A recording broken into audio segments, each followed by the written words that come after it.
so Diani, one of the hottest names in the streets right now. Tell us about yourself and who you are. Blessings, Lake. Diani, Andre McCormack, singer-songwriter from Spain Town. Been doing music professionally for 5 years now, but been doing it longer than that as well. But now, everything that we have been doing from them time, the start manifest and start show now. So we give thanks for that. Um, Big bad songs as Heaven Telegram, Feelings, Feelings remix with Jada Kingdom, as well as Senorita with Maestro Dan, and much more as well. So you don't know where to go. Diani there, LLA Peel, live life and prosper, sleek, live and living. Cool. So let's take it back to the beginning. You started music in high school. Yeah, Wolmer's boys, I get caught, I guess. Right. I think we do it best as we are doing now. From them time there, with a link with one bridge name, Ever Hype, still link, so Stefan. Been doing from them time there. Just not professional, as I said earlier. It was just more of, the classroom. I sing, get detention, get suspension, if I sing music and I make noise in the back of the classroom, black at the classroom. From them time there, we did have a passion for it, go studio, save a lunch money, go studio, go studio. But at the end of the day, still, we never understand the aspects and you don't know the function of the business as well as the industry itself. So we eased off a little bit, went to college, Caribbean Maritime, graduated, and then pursued the dream of music full time after that. And we're here now. I want to talk about that. So you actually went or started on the traditional route. You know, you weren't necessarily going into music. So what inspired you to make that shift and say, no, I'm going into... The intention was always there. However, you don't know, we have parents and you don't know mums. Big up yourself anyway there. She asked for, what I call this now? She requested me to finish college before pursuing anything else because she knew I had the passion for it as well. So we make an agreement and honor that agreement and completed the degree, and then we start music, doing what we wanted to do from that time to now, and we're there. So a lot of artists not so lucky to have that support and that backing to say, all right, I'll support you in whatever you do. So what advice would you give to them? At the end of the day, still, from you feel the inclination to do it, and you have the ability and the thought process, you can do it, regardless of what your parents or what society may say. Ultimately, it's your decision because it's your life, and make that choice wisely and make that choice with a willing heart, because if you're not willing to put in the work, the results not going to show the same way. So ultimately, it just takes work, it takes effort, and it takes thought and active effort. All right. Yeah. So early in your career, you actually collabed with a lot of artists. Enough. And right. Enough. And so still collabing. Yeah. So during the pandemic, we see where young artists are, you know, employing that method of getting collabs to bring themselves up to an area where you are right now. Yeah, that's true. So do you think that more artists should share their platform? Yeah, definitely. If you can remember, say, cross-platform is not minusing platform. It's a sense of me have X amount and you have X amount. So with us, with two of us combining that platform, it can bring it on a different level. As you can see with Maestro Dan song, Senorita, that was a massive hit for me, 2.7 million. Massive streams for me in Latin America market as well as for him, and one of my biggest streaming songs. So from them time I've been doing collaborations because not only do I see the value of combining both efforts, but also at the end of the day, remember say, in an American industry, they cross-collaborate endlessly, regardless of what the situation is. Music is music, business is business, so, and differences not really determine how your music functions. So from we can put the music out there on a different level and we can collaborate, we will. And I advise every artist to do it because different thoughts create different ideas, and it sparked Senorita, it sparked Feelings, sparked so much other different massive songs that I have. So yeah. So I want to talk about Senorita. Tell us about that collab and how you went about getting that and how you went about, you know, producing, creating the song. As you say, it is one of your top streaming songs. Definitely. Senorita, Maestro Dan, big up yourself, Kevstar Records, producer of the song as well. So basically, Kevstar, I've been working with Kevstar for like the beginning of my career. From when we used to go high school and go in student and closet and everything there, and I pay like $1,000. So He's always been there in our career from the get-go, as well as Maestro Dan. So I knew Maestro Dan from years. We have like couple songs before this, before Senorita, but this was the song that we choose to push out on a level. Kev Star was the one who initially developed the idea, obviously, because he's the producer of the rhythm. And then, as we say, we've been collaborating from them time there. So with that being said, him just sent both of us the rhythm, and he said, yo, bro, I have an idea. What do you think about this?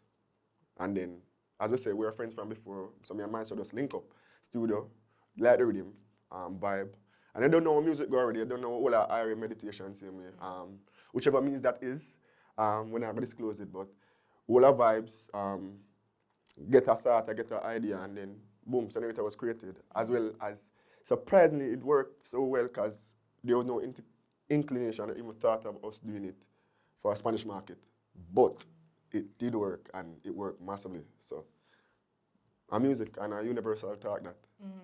This organic flow that you're describing, did it happen as well as in your collaboration with Jada Kingdom in Feelings? Oh, so Feelings, as I said, is a collaborative effort, but the song was originally a single released off the televised rhythm, produced by Echo Beats.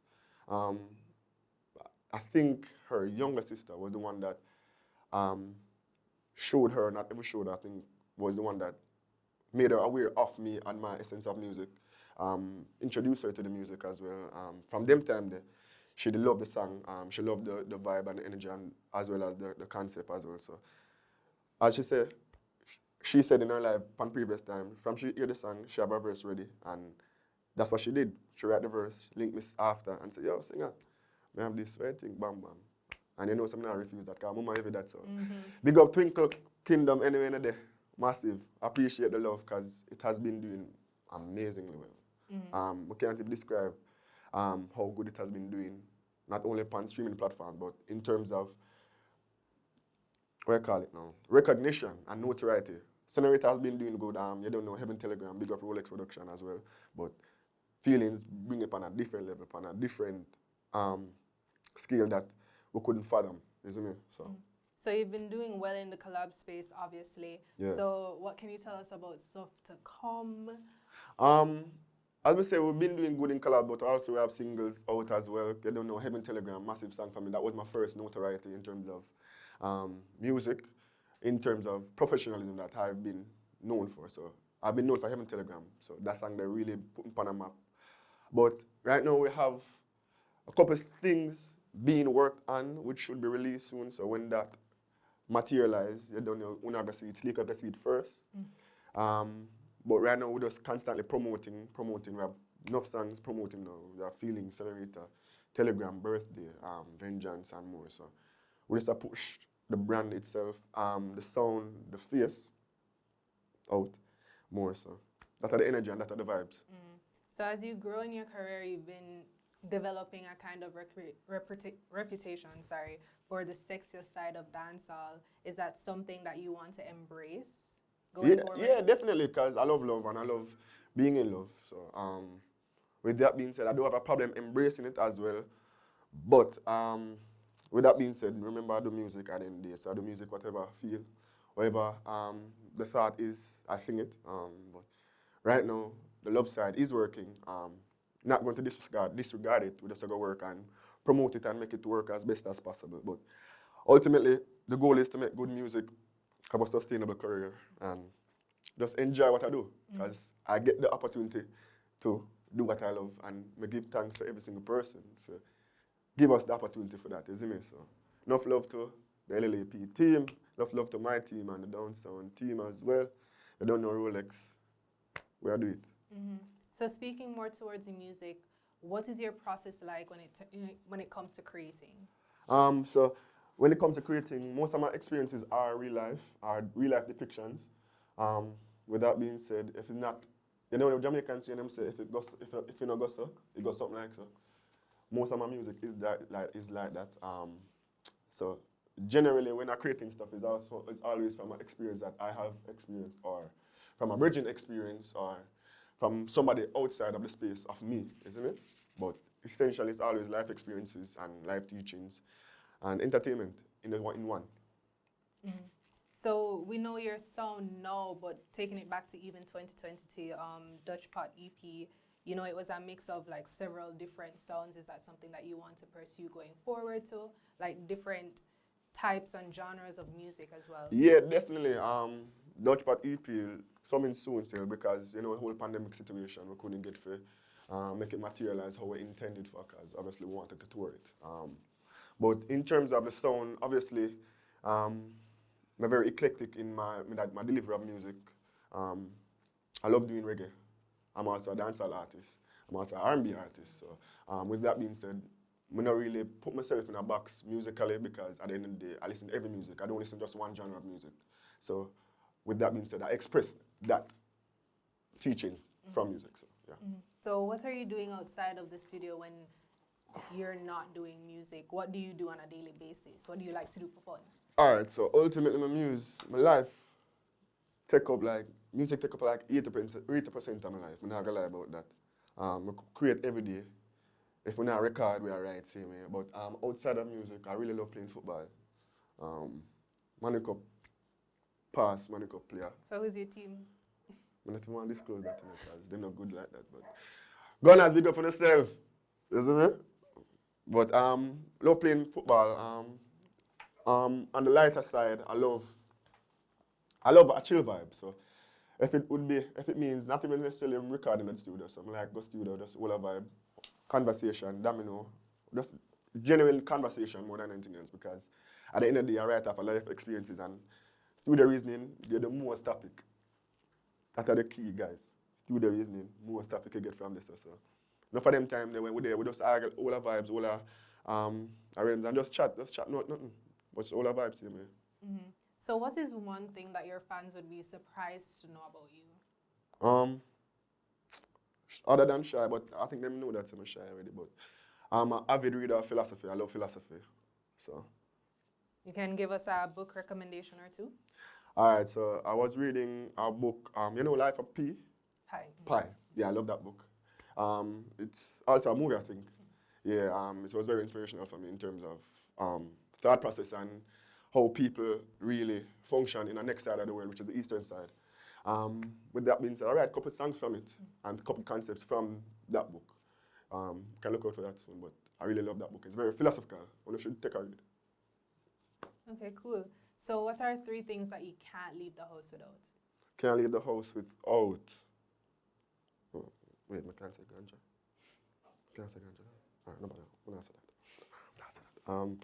My phone, wallet, and Sunglasses. no, I just haven't really. I'm not a sunglasses person just because I said my management in a glasses, I just get hype. But my phone, my wallet, and I guess my watch because maybe I'm not sale. So.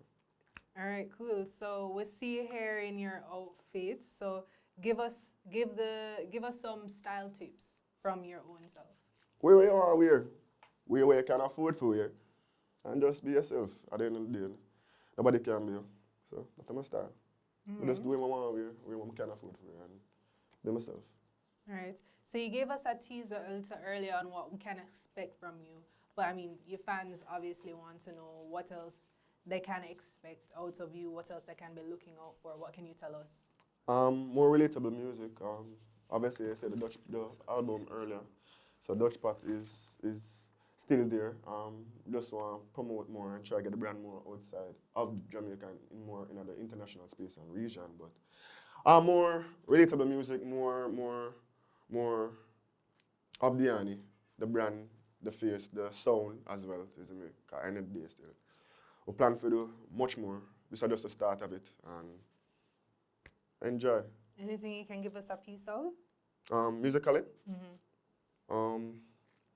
Yeah, I have so much. Why so just, bro? No, because we have so much music, it's like so much different things I've dropped soon, so that's why I wonder. Them never dead there when the pillow was a rock and every day we watch the clock because we pray say sufferation stop. Them never dead there when no food no in a pot and want to put we in a box. Smile of plastic thick like Botox. Euphoria, euphoria, euphoria.